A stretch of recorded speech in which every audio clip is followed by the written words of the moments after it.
Hello everyone, welcome to One Step Matters. So in this video, I'm going to discuss question number 31 and question number 32. And अभी तक हमने question number 30 तक discuss कर लिया है और बहुत ही अच्छे से डिस्कस किया है। अगर आप एक बार मैं चैलेंज देती हूँ, अगर आपने एक बार मेरे सारे PYQs अभी तक क्वेश्चन नंबर 30 तक जो मैंने डिस्कस किया उसकी एनालिसिस किए देख लिया, और अगर आपको वो याद नहीं हुआ सारे उसके ऑप्शंस, मैं ऐसा नहीं कह रही हूँ सिर्फ आपको करेक्ट ऑप्शंस याद करवाऊंगी, उसके एनालिसिस भी मैंने बताया है, अगर याद नहीं हुआ तो फिर आप मत आना मेरे चैनल पे, बट एक बार जाकर के देखिए जरूर। मैं एश्योर करती हूँ कि आपको याद रहेगा। क्वेश्चन नंबर 31 देखते हैं, ठीक है। With reference to food chains in ecosystems, consider the following statements. First option, a food chain illustrates the order in which, आपको पता है क्या करना होता है जब भी आप पीवाईक्यूज देखते हो तो आपको सबसे ज्यादा वो जो अंडरलाइन देखते होंगे ना, करते होंगे करते हैं सब कोई, तो आपको क्या करना था कि पहला बात तो ये फूड चेन पे क्वेश्चन था, ठीक है। तो फूड चेन पे आपको याद रखना है कि फूड चेन पे क्वेश्चन है। एंड फर्स्ट ऑप्शन जो बोल रहा है वो ऑर्डर का बात कर रहा है, order in which a chain of organisms feed upon each other. I think this is what food chain is, ठीक है। तो ये फर्स्ट स्टेटमेंट तो एकदम क्लियर है कि ये एकदम करेक्ट ही आंसर है, ठीक है। फर्स्ट तो एकदम सही है, इसमें कोई दिक्कत नहीं है कि हाँ भाई फूड चेन वही तो होता है कि ये प्लांट्स जो होते हैं उनको फिर काउ खाए, फिर इस तरीके से जैसे कि ग्रास हॉपर जो होते हैं वो प्लांट्स पे फीड करते हैं, फिर उनको फ्रॉग खा लेते हैं, फिर फ्रॉग को स्नेक खा लेता है, स्नेक को फिर ईगल खा लेता है। This is what food chain. तो ये ऑर्डर ही तो है in which the organism feed upon each other. Second option देखते हैं, food chains are found within the population of species. क्यों कम्युनिटीज में नहीं मिलेंगे क्या food chain?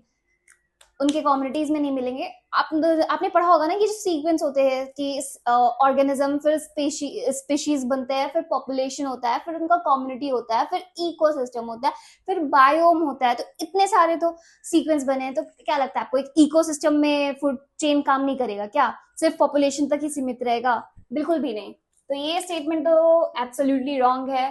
Third option, a food chain illustrates the number of each organisms which are eaten by others। मतलब आप कैसे बताइए कि एक शेर ने कितने ऑर्गेनिजम्स को आज खाया? मतलब आप बता सकते हो क्या इस बात को? मतलब सबसे, अगर सबसे ज्यादा इजी जो स्टेटमेंट जिसको आप एलिमिनेट कर सकते हो तो वो है थर्ड ऑप्शन, ठीक है। तो थर्ड को तो अगर आपने एलिमिनेट किया तो ये सी ऑप्शन गया।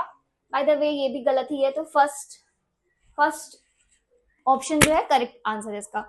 अब क्वेश्चन नंबर 32 देखते हैं। Consider the following pairs, national park and rivers flowing. And मतलब कहा जाता है ना कि यूपीएससी में आपको एवरीथिंग अंडर द सन पढ़ना पड़ता है, मतलब नहीं।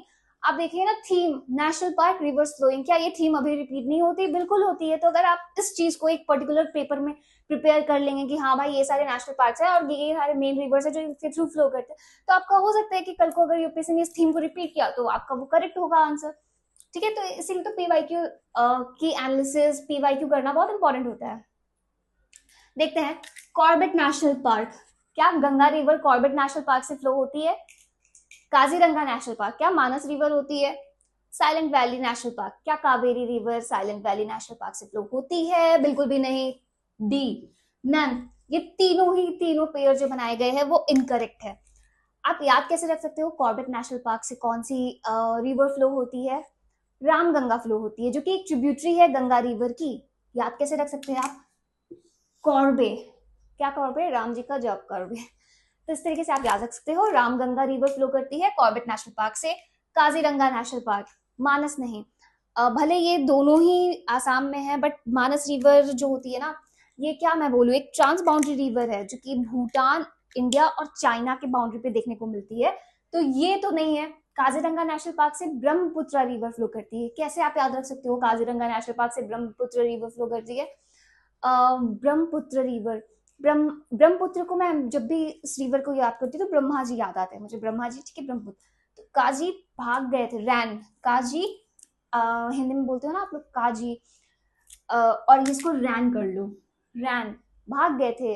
इसलिए तो ब्रह्मा जी ने तुम्हारी किस्मत ही नहीं लिखी, बोला था ना कि ब्रह्मा जी लिखते हैं, something like that. Funny part में था ये, ऑन ऑन लाइटर नोट, बस रिलेट करने के लिए। अगर ऐसे याद हो गया तो आप याद रख लो, काजीरंगा नेशनल पार्क से ब्रह्मपुत्र रिवर फ्लो करती है। Silent valley national park, silent कहाँ है ये साइलेंट वैली नेशनल पार्क? करेला, नहीं, केरला में है, ठीक है, केरला में, ठीक है। केरल बोलो, केरला बोलो, इसको मैं केरला जो होता है केरल, इसको करेला से याद रखती हूँ, ठीक है। मतलब मैं मजाक नहीं, मतलब उसको को रिलेट करने के लिए उस सेंस में बोल रही हूँ। तो आप उसको याद रख सकते हो, silent valley national park. Silently mummy बोलती है ना, करेला खा लो, साइलेंटली चुप चुप खा लो। तो ये जो है वो केरला में है, करेला। और कावेरी बिल्कुल भी नहीं, कावेरी मेहंदी लगाते हो, ये कावेरी मेहंदी लगाते हो ना, तो जानते हो कि तुरंत 5 मिनट भी अगर रख लिया ना तो बहुत भयानक वाली रंग आ जाती है, रंग मतलब रंग आ जाती है। तो वो साइलेंट नहीं रहती, कावेरी बिल्कुल भी नहीं। अच्छा, वो नहीं भी याद हो कि मानस नहीं फ्लो करती है, गंगा नहीं फ्लो करती है, साइलेंट वैली नेशनल पार्क से कौन सी रिवर फ्लो करती है? तो साइलेंट मतलब चुप्पी, शांति। क्यों? पूजा हो रही है, कुंती पूजा, कुंती पूजा। पूजा को मलयालम में कहते हैं रिवर, ठीक है? तो कुंती पूजा से याद रख लेना। टिल नाउ अभी उतना ही रखते हैं, और अगर मेरे एफर्ट्स आपको पसंद आ रहे हैं then please subscribe my channel. Thank you.